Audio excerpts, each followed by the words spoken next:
మా వాళ్ళ దగ్గరండి. కానీ అసలు అక్కడి నుంచి కొవ్వూరు నుంచి ఎమ్మెల్యే గారు అంటండి. ఆయన వచ్చి అసలు శానిటేషన్ అది ఇంత ముందు కూడా ఇంత శుభ్రం ఉండేది కాదండి. అంత బాగా నీట్‌గా శానిటేషన్ చేయిస్తున్నారండి. ఆ బురదలో దిగి ఆ చెత్త దగ్గర నుంచి ప్రతి ప్లాస్టిక్ బాటిల్ దగ్గర నుంచి కవర్ దగ్గర నుంచి కూడా ఎత్తేస్తున్నారండి.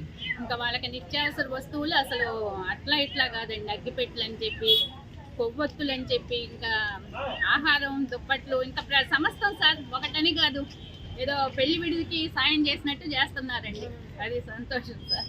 మా వాళ్ళ దగ్గరండి. కానీ అసలు అక్కడి నుంచి కొవ్వూరు నుంచి ఎమ్మెల్యే గారు అంటండి. ఆయన వచ్చి అసలు శానిటేషన్ అది ఇంత ముందు కూడా ఇంత శుభ్రం ఉండేది కాదండి. అంత బాగా నీట్‌గా శానిటేషన్ చేయిస్తున్నారండి. ఆ బురదలో దిగి ఆ చెత్త దగ్గర నుంచి ప్రతి ప్లాస్టిక్ బాటిల్ దగ్గర నుంచి కవర్ దగ్గర నుంచి కూడా ఎత్తేస్తున్నారండి. ఇంకా వాళ్ళకి నిత్యావసర వస్తువులు అసలు అట్లా ఇట్లా కాదండి. అగ్గిపెట్టెలని చెప్పి, కొవ్వొత్తులని చెప్పి, ఇంకా ఆహారం, దుప్పట్లు ఇంకా సమస్తం సార్ ఒకటని కాదు. ఏదో పెళ్లి విడికి సాయం చేసినట్టు చేస్తున్నారండి. అది సంతోషం సార్.